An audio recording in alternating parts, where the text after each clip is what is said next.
Hello, I'm Joshua with Mail Parser, and in this video I'm going to show you how to parse more of your Zillow saved search lead emails.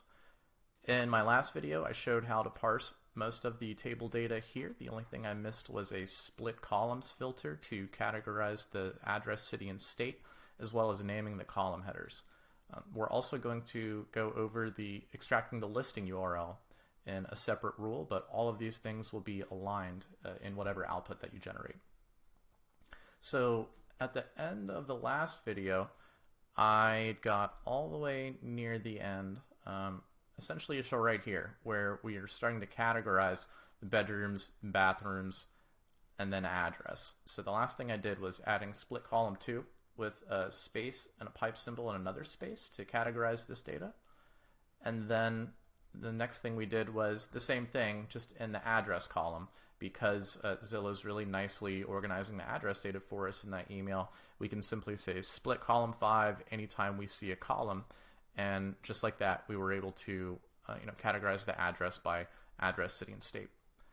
So the very last thing that we did, or that we're going to do in this rule, is add column headers to the rule. And so this will allow you to, rather than, if we're going to output this data, you would have your parsing rule as, I believe it's listing, be listing _0, _1, _2, so on and so forth.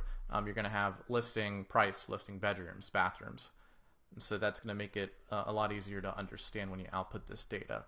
I did miss one small thing, which was removing the bedrooms and bathrooms. The shorthand in here, you can use search and replace filters to get rid of that data. I don't want to waste time doing the other one, but this is how you would clean that up. Also, you can do the same thing with the square footage and the bathrooms. So that's basically it for the bulk of the table data.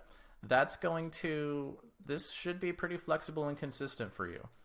There might be some changes in the formatting, but that should only require you to make some small tweaks when that happens, or they might not be necessary at all. So let's look at how we extracted the URL, the listing URL itself. So actually, I don't want to do that. I want to make it so you can see.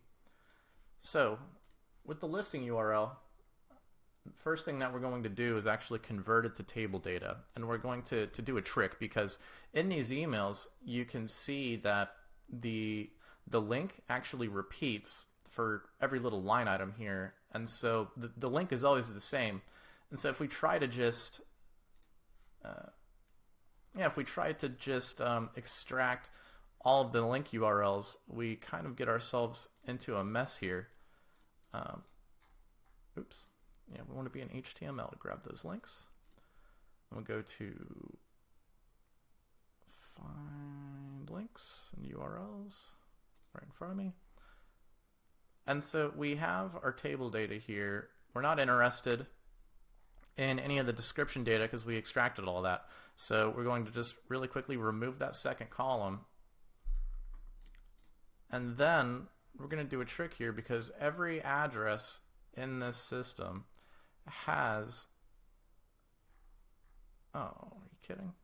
So I used a different thing. That's okay. Actually, still works. So what we're going to do is, I did this a different way in the rule that exists. That's what confused me. So what we can do is we can actually say, I only want to keep the rows where, oops, no, we want that second column now, and we're only going to keep the rows where column 2 contains space BD, and this is going to remove all of those extra links. And so we have 10 links exactly like we're supposed to, and then we're going to remove that extra column. And so now we've cleanly extracted all 5 links to those Zillow addresses.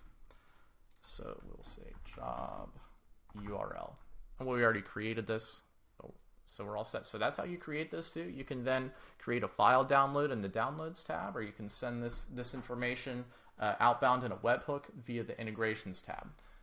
These videos assume that you've already set up automatic forwarding and you are simply creating parsing rules.